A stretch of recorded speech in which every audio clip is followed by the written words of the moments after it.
السلام علیکم ورحمۃ اللہ وبرکاتہ۔ میں ہوں محمد سلمان اور آپ دیکھ رہے ہیں ایم ایس پوئٹری انڈیا۔ میں آپ کے لیے کوئی غزل یا نعت یا نظم لے کر حاضر نہیں ہوا ہوں، بلکہ میں آج ایسے شہر کا ذکر کرنے والا ہوں، ایسے شہر کی تاریخ بتانے والا ہوں جس کا تحریک آزادی میں بہت اہم کردار رہا ہے۔ میں اس شہر کی بات کر رہا ہوں جس کا نام ہے راحت گڑھ، یعنی وہ راحت گڑھ جس نے انگریزوں کے دانت کھٹے کر دیے تھے۔ جب 1858 میں انگریز نے اپنی فوج کو مورچوں پر تعینات کرنے کے بعد انگریز نے مشرق جانب پہاڑ پر تعینات فوج کو رات کے وقت خندق پاٹنے کا حکم دیا۔ جب قلعے کی فوج نے یہ دیکھا کہ انگریزی فوج بالکل دیوار کے قریب آ گئی ہے اور خندق پاٹنے اور ڈائنامائٹ کے ذریعے دیوار کو توڑنے کی پوری تیاری کر لی گئی ہے، تو 25 جنوری 1858 عیسوی کے رات میں مجاہدین آزادی نے اندھا دھند فائرنگ شروع کر دی۔ تب حیدرآباد کنٹینجنٹ کے ذریعے انگریز نے جوابی فائرنگ کی اور انگریزی فوج نے قلعے کی چھتوں اور کمزور مقامات پر گولے برسائے اور لگاتار گولے باری اور آگ برسائی جاتی رہی اور قلعے سے بھی برابر جوابی حملہ جاری رہا۔ انگریز مجاہدین کی ہمت اور ان کے حملے سے بے چین ہو کر بار بار مورچے بدلتا۔ 27 جنوری کو اس کی بے چینی اور بڑھ گئی جب اس کا گولہ بارود تقریباً ختم ہو گیا۔ بار بار بخشی مروت محمد خان سے بھوپال سے آنے والی رسد کے بارے میں پوچھتا۔ آخر کار بھوپال اور کوروائی ریاستوں سے اس کے پاس سامان رسد پہنچ گیا اور 28 تاریخ کو وہ مورچے سے کیمپ میں واپس آیا۔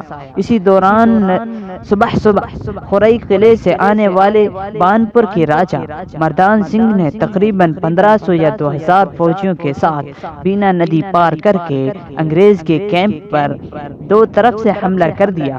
انگریز کیمپ میں موجود فوج کو لے کر مقابلے کے لیے نکلا۔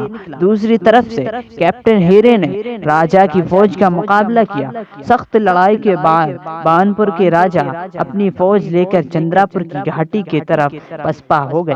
اسی شام نریاولی کے سپاہیوں نے ساگر ودیشا روڈ کی طرف سے انگریزی کیمپ پر حملہ کیا، لیکن وہ بھی ناکام رہے۔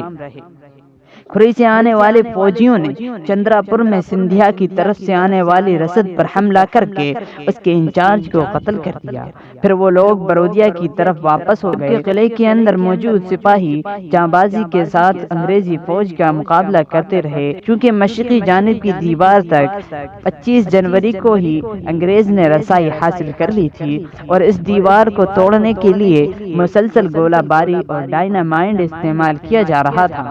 اس کے نتیجے میں دیوار میں جگہ جگہ چھید ہو گئے تھے۔ جانباز سپاہی ان چھیدوں کے سامنے آ کر لڑتے رہے اور اپنی جان کا نذرانہ پیش کر کے انگریز کو قلعے میں داخل ہونے سے روکے رہے۔ بھوپال اور برٹش فوج کی 3 طرف سے کارروائی اور مشرقی جانب کی دیوار کے آدھے حصے کی ٹوٹ جانے کی وجہ سے بہت سارے سپاہی شہید ہو گئے اور 28 جنوری کو رات کے وقت اکثر سپاہی اور کمانڈر ایک خطرناک خفیہ راستے سے قلعے سے نکل کر آس پاس کے جنگل میں چلے گئے۔ 29 جنوری صبح 4 بجے کے قریب قلعے کے صدر دروازے سے سپاہیوں نے اس طرف تعینات انگریزی فوج پر حملہ بھی کیا تھا، اور جب مشرقی جانب تعینات انگریزی کمانڈر کولونیل لڈل نے قلعے کے اندر خاموشی محسوس کی تو وہ تیسرے یورپی دستے کے ساتھ قلعے میں داخل ہو گیا۔ کچھ سپاہی جو کہ ابھی بھی قلعے میں موجود تھے انہوں نے فائرنگ کی پر انہیں شہید کر دیا گیا۔